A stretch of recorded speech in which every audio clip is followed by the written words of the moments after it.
કોર્પોરેશનની ચૂંટણીમાં સૌ શહેરોના વાલા મતદાર ભાઈઓ અને બહેનો,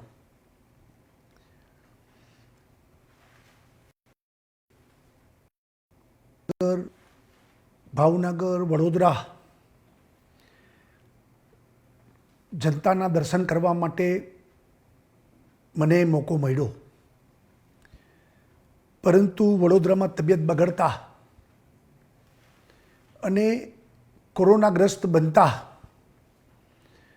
મારા ચૂંટણી પ્રવાસો સ્થગિત કરી દેવામાં આવ્યા.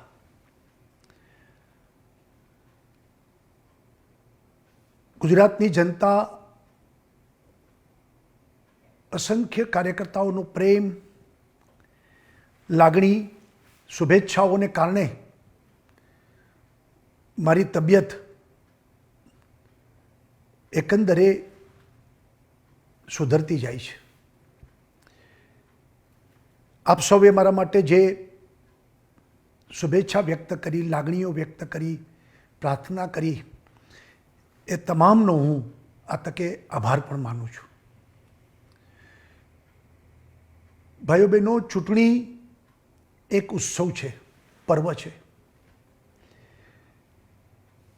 લોકશાહીના ઇતિહાસમાં મતદાન એ પણ અતિ પવિત્ર અને આવશ્યક પણ છે. 21મી તારીખે કોર્પોરેશનની ચૂંટણીઓ છે, ત્યારે આપ સૌને હું વિનંતી કરું છું કે આપ સૌ ભારે મતદાન કરશો, ભારતીય જનતા પાર્ટીની તરફેણમાં કરશો તેવી મને શ્રદ્ધા છે. ગુજરાતની જનતાએ છેલ્લા ઘણા વર્ષોથી ભારતીય જનતા પાર્ટી ઉપર ભરોસો રાખીને નરેન્દ્રભાઈના નેતૃત્વમાં કાયમ દરેક ચૂંટણીઓમાં સંપૂર્ણ ગુજરાત એક મક્કમતાથી ભાજપ સાથે અડીખમ ઊભું રહ્યું છે. આ વખતે પણ ઊભું રહેશે તેવી મને શ્રદ્ધા છે. કારણ કે ભાજપના કાર્યકર્તા માટે સત્તા એ સેવાનું સાધન છે. સત્તા માણવા માટે નહીં, સત્તા સેવા માટે. અને પ્રજાએ જે વિશ્વાસ મૂક્યો છે, અપેક્ષા રાખી છે, આકાંક્ષા રાખી છે, એની પરિપૂર્તિ થાય એ અમારી સૌની જવાબદારી છે. અને મહાનગરોનો વિકાસ, દુનિયાના આધુનિક શહેરો સાથે ગુજરાતના શહેરોનો સમાવેશ થાય, કોમ્પિટિશન થાય, એ દિશામાં ઉત્તમથી સર્વોત્તમ તરફ આપણે આગળ વધી રહ્યા છીએ. નરેન્દ્રભાઈએ વિકાસની રાજનીતિ આ દેશમાં શરૂ કરી. હવે ભાજપ અને વિકાસ એકબીજાનો પર્યાય બની ગયો છે.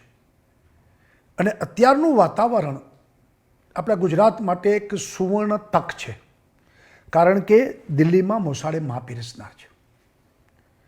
અગાઉ કોંગ્રેસના રાજમાં આપને ખૂબ અન્યાય થતો હતો.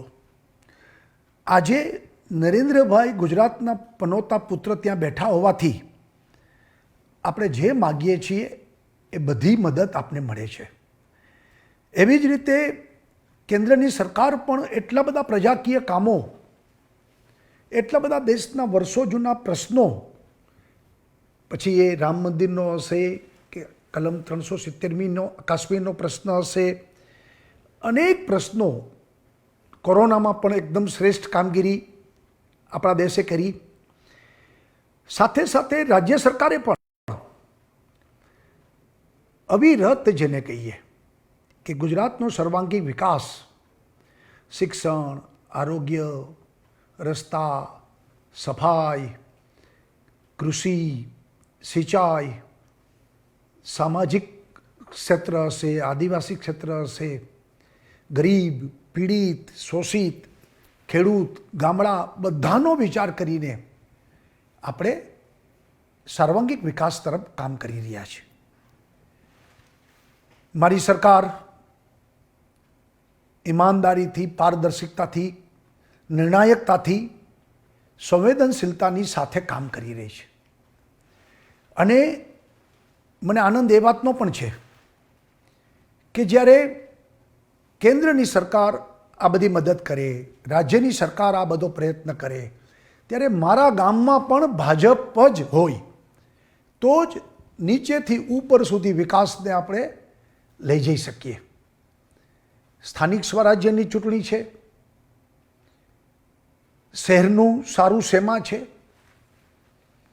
એ મહત્વનું છે. અને હું આપને ભારતીય જનતા પાર્ટી વતી ભરોસો આપવા માગું છું કે આપે જે લગાતાર વર્ષોથી અમારામાં ભરોસો મૂકીને જે મત આપ્યા છે એડે જવા દેશું નહીં અને વિકાસ સિવાય કશું નહીં એ રીતે આવનારા દિવસોમાં કામ કરીશું. સાથે સાથે ભૂતકાળમાં કોંગ્રેસને પણ લોકોએ તક આપી હતી. અરે તાજેતરમાં જ જિલ્લા પંચાયત 5 વર્ષ સુધી લગભગ 24-25 જિલ્લા પંચાયતો કોંગ્રેસને સોંપી હતી. શું થયું? લોકો નિરાશ થયા. લોકો જોયું ભ્રષ્ટાચાર, સત્તાની સાઠમારી, પક્ષ પલટાઓ, લોકો થાકી ગયા. હવે ગુજરાતની જનતા કોંગ્રેસને કોઈ મોકો આપવા માંગતી પણ નથી, આપવા દેશે પણ નહીં. ત્યારે આવો આપણે સૌ 21મીએ કમળના 4 બટન દબાવીને શહેરનું પર્યાવરણને સુધારીએ, ઘરે ઘરે શુદ્ધ પાણી પહોંચાડીએ. આપણે એટલી બધી ટીપી સ્કીમ ઈમાનદારીથી પાસ કરી છે કે વિકાસના દરવાજાઓ ખુલી ગયા છે. અને સ્માર્ટ સિટી, ડિજિટલ યુગમાં આ સ્માર્ટ સિટી અને એક બેસ્ટ ટ્રાન્સપોર્ટેશન, પછી BRTSનું હશે કે પછી મેટ્રોનું હશે, આ બધી વ્યવસ્થા કરીને પ્રજાને આપણે સુખાકારી, સારામાં સારી વ્યવસ્થા આપવા માટેના પ્રયત્ન કરવા ભાજપ કટિબદ્ધ છે. ત્યારે આ મોકો જવા ન દઈએ. કોરોનાના સંક્રમણને કારણે હું તમારી વચ્ચે ચૂંટણી સભાઓમાં આવી શક્યો નથી, પરંતુ મને વિશ્વાસ છે કે આપ સૌ અમારી કામગીરીના સરવૈયાને બરોબરીને તપાસીને અમને ન્યાય આપશો જ તેવો મને પૂર્ણ શ્રદ્ધા છે. ગુજરાતનું આપણું જે સૂત્ર છે કે ગુજરાત મક્કમ, ભાજપ સાથે અડીખમ, એ રીતે આપ સૌ ભાજપને મત આપશો. ધન્યવાદ. જય જય ગરવી ગુજરાત. ભારત માતા કી જય.